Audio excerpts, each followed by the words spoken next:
The Spirit of the Light by Awesome Yes. At night, there are no shadows in Garber Castle.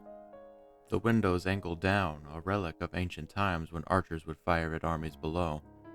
The chandeliers still hold remnants of candles, the arms coated in layers of melted wax betraying use, but the dust revealing the last drops were not recent. The dark was complete, and cobwebs, dust, and general disordered furnishings were not evident. Therefore, the castle's lone remaining occupant had no inclination to tidy up. Lone resident is not an entirely accurate description, as rats, bats, and various insects and arachnids called it home as well.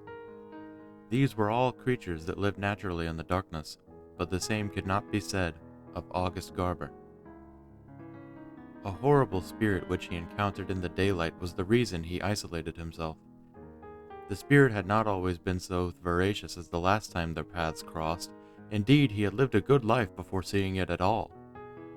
The first time he encountered the entity, it merely stayed unnervingly close at his side. A few days passed, and the second time it caused an immediate and painful ringing in its ears upon its appearance. He spent a day indoors in fear and recovery, but crossed the spirit the last time on the very next day he set foot outside. It attacked not 30 paces from the door, and it took everything he had to regain the safety of his refuge. He was bruised and broken, his wounds burned as if cinders were festering in his skin. As he slowly recovered, he resorted to the darkness unwillingly, unable to face the spirit. At the deepest foundations of the castle, any light that filtered down was dimmed by reflections off various walls of stone. It was here he considered the only safe place during the day, and here he slept on cold, hard earth. There were nights where he would venture out if it was storming or moonless to hunt. Old belts and shoelaces became traps, which occasionally caught rabbits, and supplementing this with any of the vermin he could catch in the castle, he was, for a while, able to sustain himself. He did despair occasionally, reflecting on why he continued to try and survive at all, considering that this was not a life as any man would count it. Yet as many find in difficult struggles, there was something that made him try. Tonight's new moon brought August unusually rare luck. A deer, still warm in places, was caught in one of his traps. He feasted and found strength not felt in years, yet his body recalled when such feasts were frequent.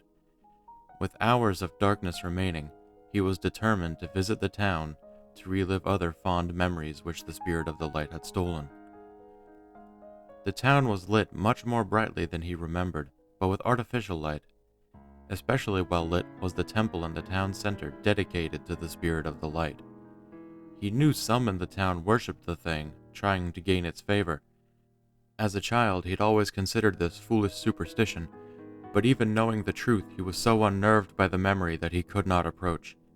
He never left the outskirts, keeping the temple out of sight, sticking to shadows wherever possible, hoping that the artificial light would not call the spirit as the daylight did. An old bar he used to frequent was still there, and obviously still popular with the townsfolk. He dared not enter, but did exchange brief greetings with men stumbling drunkenly home. He was overjoyed when one patron stayed for an extended discussion with him, and it was a woman. When he had frequented the town, not one woman would have been caught dead in a bar. Things had certainly changed in his absence. Stress of the light spirit getting to everyone, he guessed. Or it could just be the passage of time. August didn't know exactly how long it had been since he had visited the town last, but it had to have been at least a century and a half again. As his fangs drained the last of the blood from her neck, he was glad that at least women still satisfied his thirst like nothing else.